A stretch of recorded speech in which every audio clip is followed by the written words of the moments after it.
All right, come on up. They've heard enough from me. Thanks for having me back again. And as I'll introduce our panel in a moment, but Bill, this morning you talked about tweeting, and I think this is a great opportunity to do some live tweeting. So hashtag HCI events, HCI EVENTS. I'm also at Mark Alta, MARKALTA. So that would be excellent. And to get us started, I'll just ask our panelists to introduce themselves. So Liz, go ahead. Sure. Hi, my name is Liz Hall, and it's a pleasure to be here today. Thank you all for coming. So for the last 11 years, I've had the chance to help build companies. That means hiring the people, creating company values, culture, and the processes that we use to keep scaling as we grow and making our companies the best places to be. I'm currently the Vice President of People at Trello. I actually have had the honor of building the entire team, so from the very first employee to we're about to reach 100. So every single person has gone through our particular onboarding training, values training, how we do performance reviews. So I'm really excited to be here today to share some of our insights. And Allison? Good morning, good afternoon. I'm Allison McMurray with Red Hat out of Raleigh, North Carolina. Some of you may or may not be familiar with our company, but we're an enterprise software organization founded in open source software technology. And I've been with the company almost 9 years now, have seen the company grow from about 1,500 or 1,600 associates to now over 10,000. So very exciting for us. We've had the pleasure of being a disruptor. And so for our associates and our managers, it's become something that they really expect from us.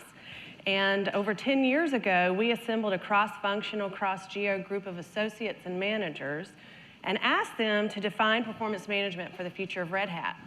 And 10 years ago, we were very innovative and creative, and we did away with ratings and rankings, and have found ourselves on a journey for the last 10 years to really expand into having more robust development conversations and trying to mirror the pace of our business and the agility needed to support the way our interactions are happening between associates and managers with just more agile approaches. And so we're actually being called right now by our associates and managers once again to raise the bar and to look at what the next step in performance management might be for our organization. So I'm excited to be here today as part of the conversation with all of you all, because I'm also exploring what that might look like to head our company into the next phase. Great. Thank you, Allison. And Swathi. Hi, everybody. So my name is Swathi Patel. I'm an HR director at Pure Insurance. I focus on talent acquisition, performance management, and employee engagement. I've been there for 3 years. Pure is a property and casualty insurance company. We focus exclusively in the high net worth space. We've experienced 40% growth in revenue and employee growth over the last 10 years, and we're now at almost 500 employees. We are fast growing, and we needed agility and fluidity to address shifting business priorities. And our CEO asked our team to revisit our performance management philosophy and process, given all the buzz around it. So our evolution was very new, and I needed foundation on it, which is why I attended the APM course, headed up by Mark, or taught by Mark. And I really learned a great framework around the the HCI model. And I realized that we had to start somewhere. All of those concentric circles are wonderful, but you have to start somewhere. And I really quickly realized that for us, it's going to be goal setting. We felt that the linchpin and the foundation of good performance management would start for goal setting with us. We also use the Q12 Employee Engagement Survey, or the Gallup Survey, which Rahul mentioned earlier that Accenture uses as well. And an area of development for us was to know what's expected, so we thought that would be directly related to goal setting as well. And we felt if goal setting was done well, other areas of the model would follow and be impacted. So a lot of my presentation today, or discussion today, will be around goal setting. Okay. Thank you, ladies. And speaking of those concentric circles, let's go ahead. I know there's a clicker up here, but I refuse to use it. So it's somewhere around here. But let's go ahead and put that slide up there, because I want to ask you, and just kind of an opportunity to stretch. So as you kind of look at this as a framework for what we're talking about, let's go back to yesterday when I asked, how many of you would consider your organization agile when it comes to performance management? Just stand up real quick. Go ahead. Stand up and stretch. Do one of those. So we've got a couple, I can probably count those on both hands, okay? So there's agile. How about those of you that would consider yourself more traditional? Okay, so go ahead and stand up and stretch and do one of those, and yeah. Okay, so a lot more traditional. And then how about the transitional folks, that you're somewhere in the middle? Okay. So kind of what we would expect, a lot of transitional, but a little more traditional than I would think. So I hope as you look at the model, think about the model, the planner you got yesterday, the speakers that you've heard so far, it really, Swati said it exactly right, is pick a place to hang your hat, pick a place to start.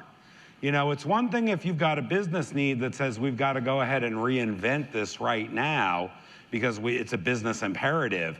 But for a lot of you, I think you're, Allison, like you said, we've done it, but now we've got time to noodle it a little bit and figure out what's going to work best. Which pieces do we want to draw from? This is a great opportunity to do that, okay? So think of those 6 areas that we talked about yesterday. Now, another one for you, if you go ahead and get those audience response units out, those clickers again. Question for, I did live in Arkansas for 3 years, so you know who y'all is, right? But the plural of y'all is all y'all. So I need all y'all to go ahead, and that's not bad for a native New Yorker, all y'all. So go ahead and get those clickers out, and it will generate a response, because out of those 6 areas, which is or has been or you think is going to be the easiest to implement in your organization? Which of the 6 areas of that model do you think is going to be the easiest to implement in your organization? Can I vote?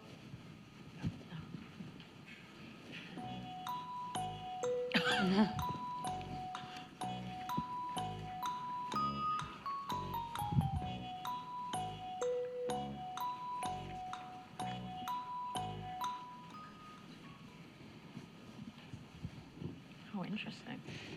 Interesting. Easiest recognition. Okay, so easiest recognition, and it looks like the 2 lowest one in the teens are effective feedback and coaching, rewards, agile, somewhere in the middle, strength, somewhere in the middle. Interesting. I might have guessed that. I would have thought rewards would have scored a little lower along with agile, but those of you, the 51 of you, and that's maybe 35, 40%, that said recognition, what is it about recognition that's easy? People know how to do it, or? Feels good. Okay. Hopefully there's a low learning curve to be able to recognize somebody. Okay. So interesting as you think about it, because that might be a great place to start, especially with the social side. But we'll start with one of the tougher ones, which is goal setting. So Swati, let me direct this to you, and Liz and Allison jump in if you want. But Swati, when we talked, you said that Pure, you had, when you piloted your transition to being more agile, one of the things that you had was good executive support, good culture to be able to do that, but also you wanted to focus on goal setting kind of as an entry point to it. So tell us more specifically what you and the organization did around goal setting to help in that transition to be more agile. Sure. So I have some notes here, guys. I'm sorry, I just couldn't think on the fly. But one of the things we wanted to do is really create an aim around performance management. So I'm going to read it to you here, and it's still in the works. But basically, our aim was to create a philosophy and process that better encompasses our peer principles, while encouraging forward thinking and focusing on business outcomes and cultural contributions, in addition to management and professional development. So again, as Mark said, we really thought that began with goal setting. We really wanted to answer these 2 questions. How do we define objectives and outcomes that encourage creativity and focus on measurable success and execution, because execution is key? And how do we align each individual's objectives to our organizational purpose? Because as we know, research has really shown that employee productivity and engagement are strongest when individuals feel connected to an organization. So we really focused on alignment of team and company goals based on the objectives and key results methodology. And I just wanted to read, we found this somewhere, but OKRs connect organization, team, and individual objectives to measurable results, helping employees move together in the same direction. So we thought it was really important for us to be able to map out the destination for our employees and then help them figure out what the journey were to look like, but really help them understand what the destination looked like. So we did that in a couple of different ways. So we knew we had to customize it based on our culture, our business, and our people. And we held focus groups and workshops with cross-functional managers that we described as strong. And strong for us meant technical expertise, people management competencies, and those who upheld our principles. And we launched it. If we launched it exactly the way Google had done it, it would have failed at our company. So it was really important for us to customize it for us. And it was important for us secondarily to identify a tool that would support agile goal setting. Now we've selected High Ground, which is a great partner, and they're here, so you'll learn more about them. But we have not gone live with the system yet because we really want to focus on goal setting, the methodology, and not the system, because we really found that people hated the process, not the tool, but used the tool as an excuse to not do the process. So we wanted to make sure we eliminated that for people. But we know High Ground's the right partner, and we're excited to launch that with them when we're ready. And so now we're in the pilot phase with 5 cross-functional groups, and the feedback so far has been really positive. The hardest part about writing goals is to make them now sound like activities, right? And to really get them to understand how what they're individually doing maps not only to the company and to their team, but to the company. So again, we're still in the very, very early stages of this. We're just piloting it, but so far the feedback's been very positive. Well, you mentioned alignment, but then you also talked about individuality, and those seem like they're at odds with each other, Liz. How do you balance those? Yeah, so actually at Trello, it may not surprise people, but we use Trello internally for everything ourselves. So we actually have a company overview board that highlights company-wide initiatives and goals, and these are conversations that people are having at all levels. It does not matter your title, your role.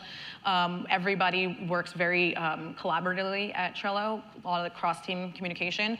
And so we come up with 4, 5, 6 tops company key initiatives and goals, and then underneath there's a list of projects that everybody is working on, but they file under those core keys and goals of the company. And so what this does is it's an update that we do every Friday where the owner of that project gives an update of how things are going. And the owner can be an individual contributor, it can be a manager, it could be an executive, it could be anybody.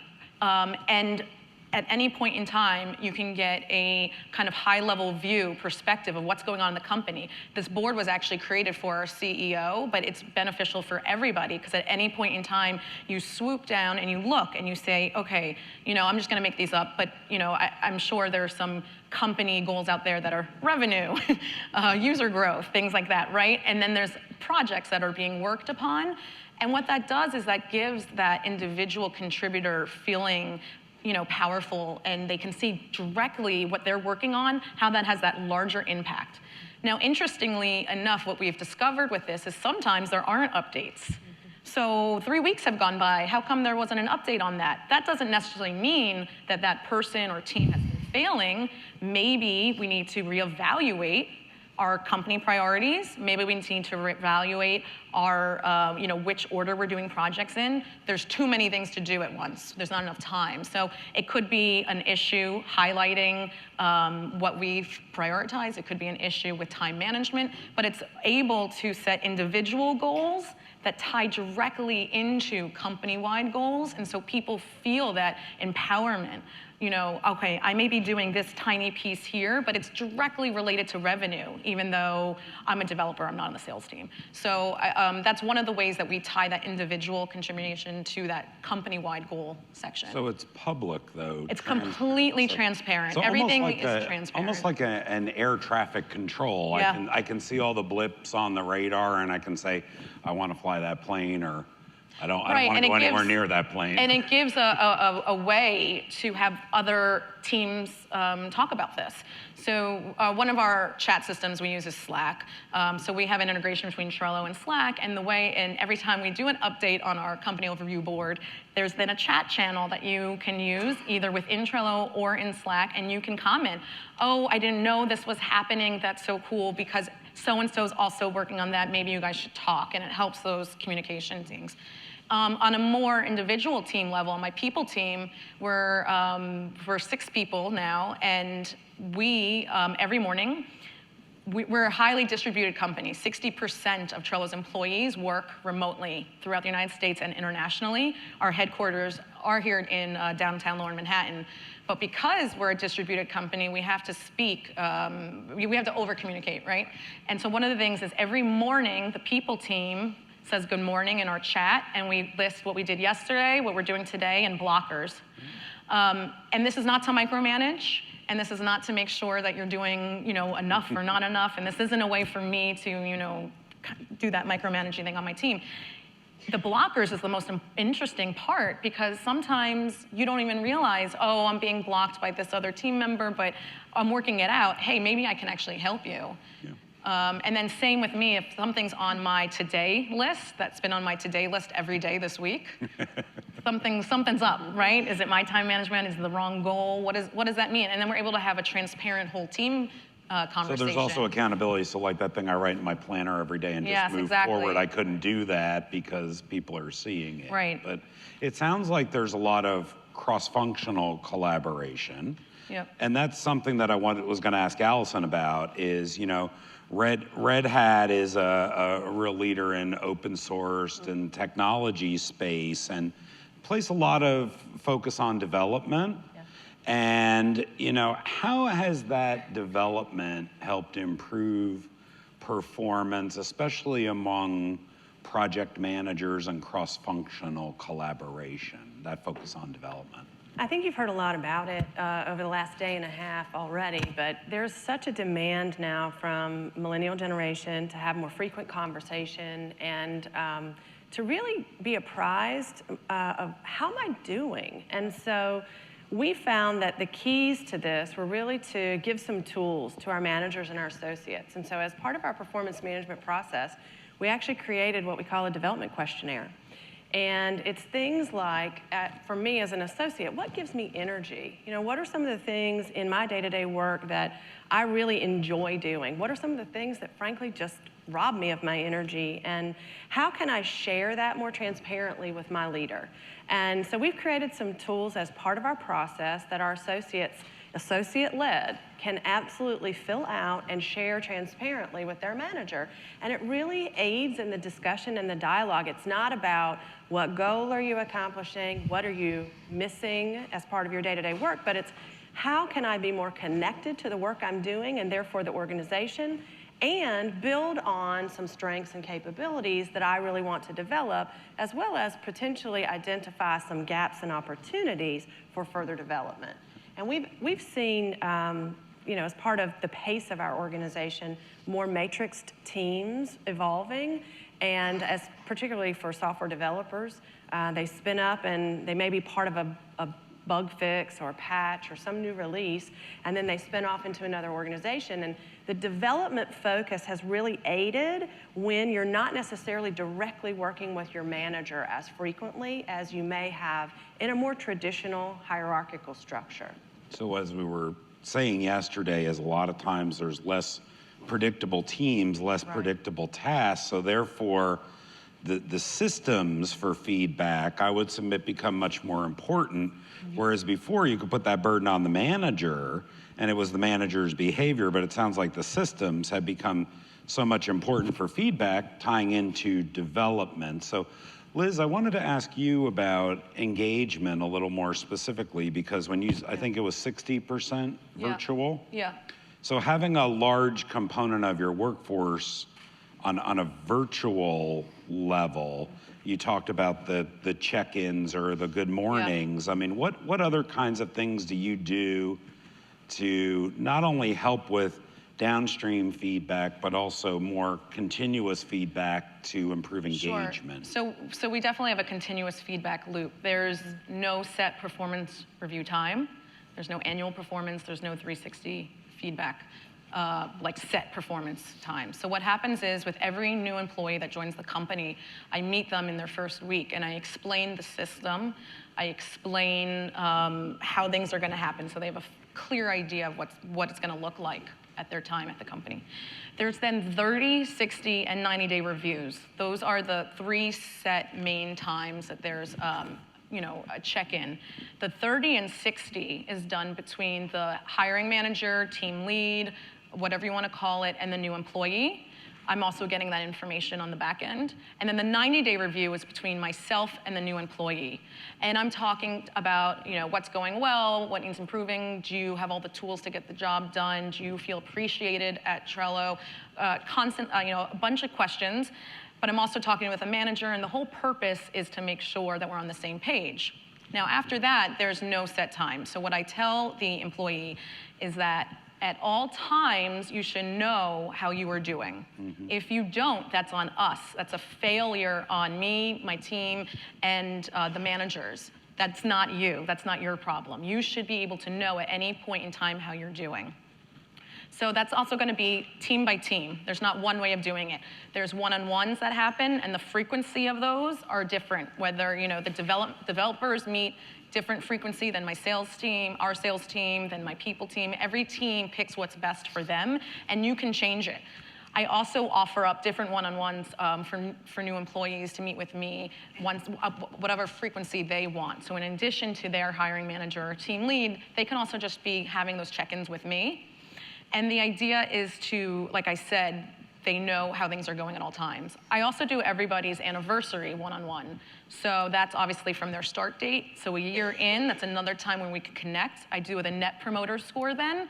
On a scale of 0 to 10, how likely are you to refer Trello to a friend to work for? And that's really revealing, right? Because even if it's a 9 out of the 10, you follow back with, wow, that's great, but what's missing? What can get us to that 10? And so it's a constant feedback loop on not just them and their performance, but how the company is doing and that element as well. So those are a few ways that we do that. Okay. And Swati, let me ask you about manager involvement, because you did mention focus groups, mm-hmm. which I thought was great because you actually asked people what they wanted rather than carry tablets down from the mountain sure. and say, here it is. So, but with the managers, what do you do to keep the managers engaged?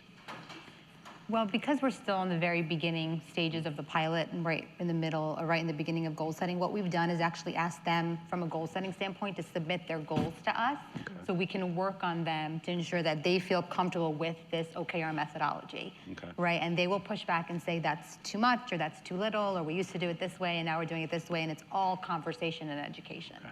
In this first stage of the process, because before we pilot it with their teams, we want to make sure that we've converted the managers to be believers, mm-hmm. right? Because we want to make sure we're presenting a united front when we go to the team. So it's not something that I'm getting on with the team and saying, I'm telling you to do this. It's your manager and I are aligned on this, or the manager and the company are aligned on this, and here's how it's going to help you. Okay. So I would say that really getting them involved in understanding how to write better goals, because goals are really hard. Good goals are really hard to write, absolutely. Right? And I think one of the things that we moved away from the Google OKR methodology was our objectives are actually written annually. So our company goals mm-hmm. are written annually. The destination's already set. The journey constantly changes. I mean, we went from a time where we had 5 competitors in our space, and now we have 3. So there's so much market consolidation. So what you thought you were doing in January, you're now shifting in March. Mm-hmm. So we want to keep the objectives the same, which are not surprisingly growth, revenue, NPS score, member satisfaction, whatever it might be. But the journey month to month may change. So we are actually incorporating lots of check-ins and development conversations as well as the next step. Our next step will really be the check-ins, and we've defined what that's going to look like. And we'll have a little bit more, I think, of a timeline, because with the OKRs, it is a quarterly kind of check-in on moving your goals. So that will be required would be you have to meet quarterly to at least mm-hmm. see where you are in your goals. We're also going to recommend weekly check-ins. For some managers, that was way too much for people. And our CEO was like, well, this is about constant communication. If I can talk to you every week, why can't you talk to your people every week? I'm probably the busiest person here, right? So making sure that we really understand what those touch points are going to be and what people are going to be comfortable with. And then we are going to require a monthly check-in, and the monthly and the quarterly, we'd like to have it documented, and we're still working on what that looks like. The weekly, we thought to document that might be a bit overkill for managers, but we want to make sure the conversations are happening. So we're still working that part out, but to answer your initial question, the manager support around goal setting is really working with them individually on their own goals. Yeah, and I think one of the ways that, at least at Trello, it's worked where there's buy-in from the managers, there's buy-in from everybody, is because one of the things that's unique is our salary is completely separate from performance. They're not tied together at all. So those performance conversations, those feedback conversations are pure. They're really about, helping and making sure people understand what their goals are and are they're achieving, and career development. And the idea is that if things are going well, you are at the company and you're working, then you shouldn't have to worry about being paid a competitive market rate salary.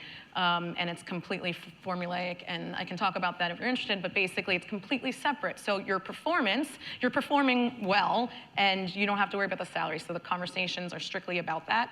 And then if there are issues, we do have a performance improvement plan system that I'm actively involved in, but there's no surprises, right? There's a conversation, we talk about performance, and again, though, it's completely separate to salary.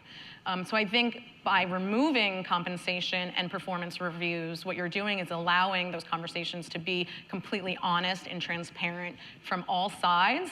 You can have them also at whatever frequency makes the most sense, because it's not like you're saying key things because you think, that'll maybe get me a promotion or raise, because they're, like I said, completely separate conversations. So let me just double check. You have a conversation for performance. Yes.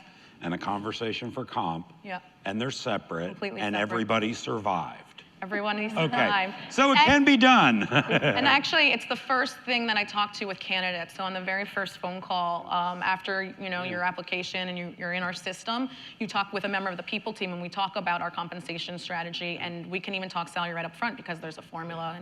And then our candidates are fully aware, so they're already buying into it before their employees, and they're comfortable with it, and they get excited. They really get excited, because it also means we don't negotiate at the offer stage, because I have a number already. It's based off years of experience and So it's a and no things like haggle that. thing. Oh, they're so relieved, right? Because they know it is what it is, and the offer package is going to look like this, and it's the same conversation for everybody. And when you all come in, they know, oh, my peers. You're a designer with 5 years of experience. I'm a designer with 5 years of experience. Regardless of our negotiating skills, we make the same amount of money, and that's the system. And so it allows you to have more honest conversations about performance. Okay. If I could just add to that, I think something Liz said is really important. We talk a lot about identifying high potentials, which is really important, but on the other end of the scale, we do have to identify those who necessarily may not belong in the organization for many reasons. And I think doing something where you're doing more frequent check-ins will help identify those people, hopefully sooner, so that you can action on them, because we know that having those people hang around the organization is one of the worst things you can do, right? And it can really hit your culture. And our performance improvement plans are actually created to really help improve our employees, right? They're not just the paperwork that you kind of need to do because you've already made the decision. Right. So majority of our employees that go on performance improvement plans, they turn it around and they're still working for us. Everything's great. So I think that's a side effect from that as well, which is really nice. So Allison, you said 10 years you've been doing this without ratings. And again, the organization survived, right? Okay, but one of the trends we're seeing is HR departments, more progressive HR departments, are designing systems and processes for managers to be more involved in giving feedback rather than saying, here's the required forms, things like check-in, things like upskilling around coaching and having those critical conversations. What sort of things have you done at Red Hat to specifically equip managers to do a better job giving feedback? It's a great question. We absolutely had to reinforce with some resources and tools, and it meant the introduction of some new models. So we introduced a coaching model, situation, behavior, impact. Some of you may be familiar with that, very standard, but it was new for a lot of our managers. And so we spent a lot of time helping to provide some visuals and some templates, and we went into some learning and development opportunities with intact teams, and some practice work, role play exercises, which is always challenging and difficult for folks. But it's been very beneficial for us, and we reinforce the model continually. But something we offered for both managers and probably more powerfully on the associate side was a concentric circle connection between what our organization needs, what an individual's talents are, and then also what they're passionate about. And so we have really, as part of that development focus, driven toward what we call optimizing for each individual the career best. And it's where all those circles come together. And when you have that, that's what you're essentially aiming for in the dialogue.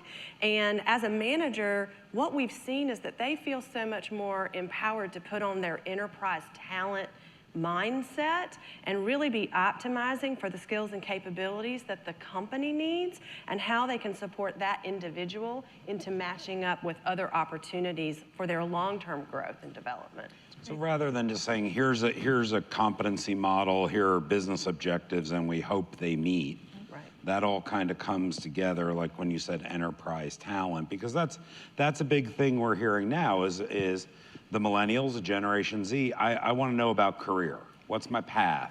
What are some ways forward for me if I'm going to stay here? Now, question for all of you is about change management.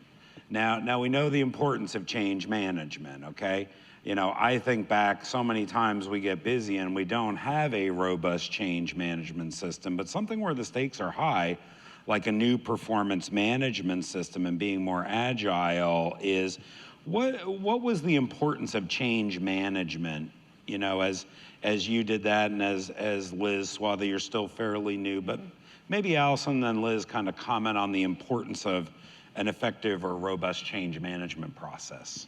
The first thing I would offer is that it never ends. When you embark on this journey, you need to recognize it's something you will continually need to reinforce and support from this point forward.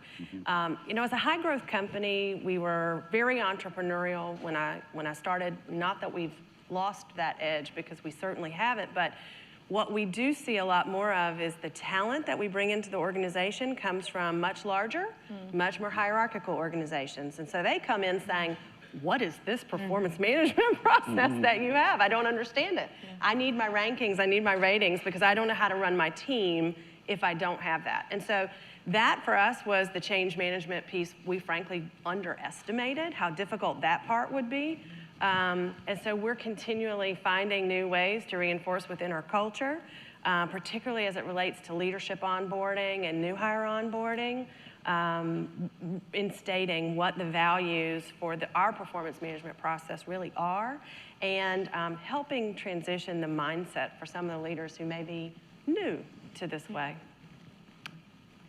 No, that's really interesting, and I think we're obviously at very different stages of the company, right? Charles, much smaller, and so we haven't felt that pain point yet, but I can totally imagine as we grow in scale, you do get people that are like, wait, no, I do want a little bit more structure. Sure. I think the key is that onboarding new hires that Allison mentioned, because those first 30, 60, 90 days that they're joining your company, that's really where they're understanding the why behind certain things.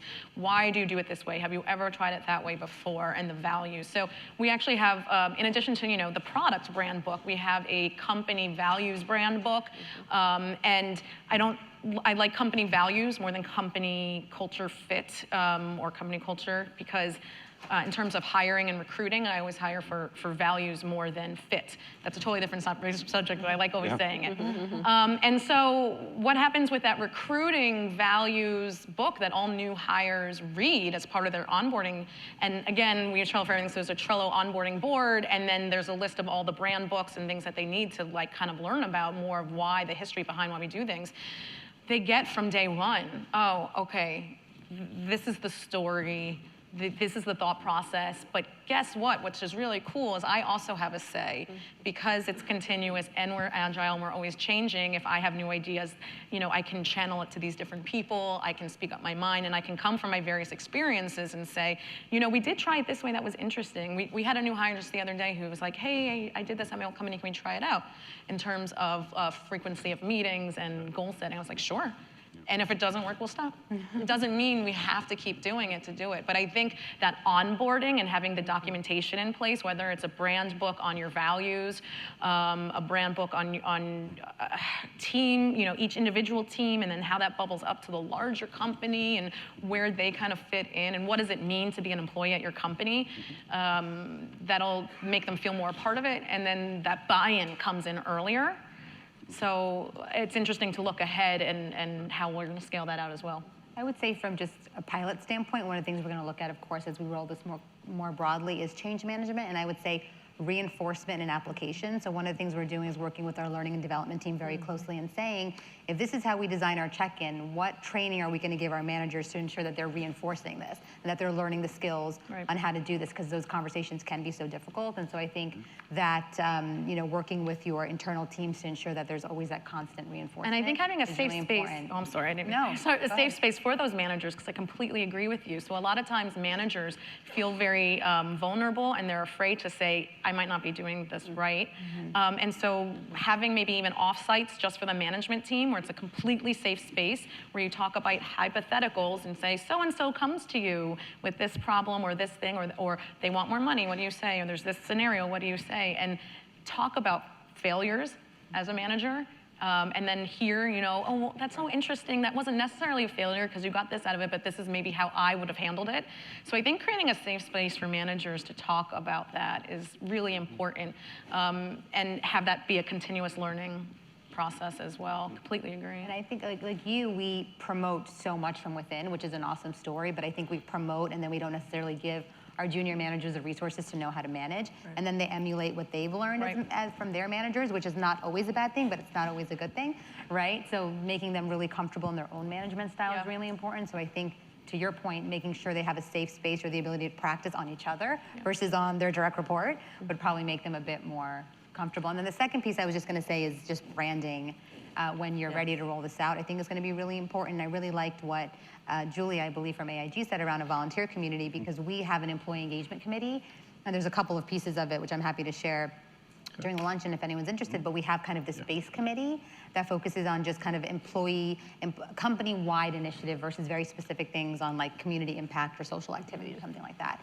And one of the things we're going to do with this space committee is they have been elected to be our ambassadors for performance management. Awesome. And they're a cross-functional team of both junior and senior people. So whether they know it or not, they've elected to be these performance management ambassadors. And I think if they can carry that message throughout, it's going to make a big difference. So that is excellent point, and I wanted to get to a few other things, but number one, I got zeros on the clock.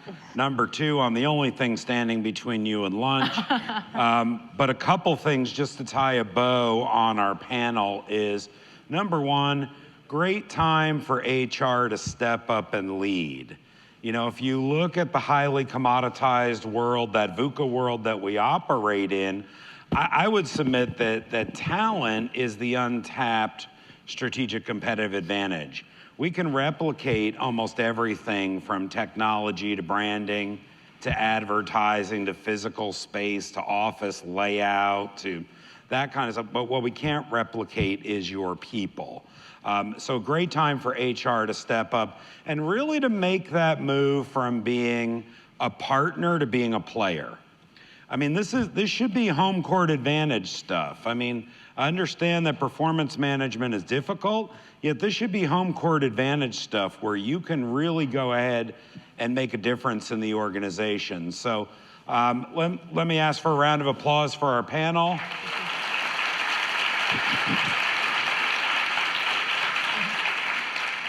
And Liz and Allison and Swati will be available at lunch if you want to continue the dialogue and the discussion at the tables. So thank you for letting us talk with you, and I'll turn things back over to Bill.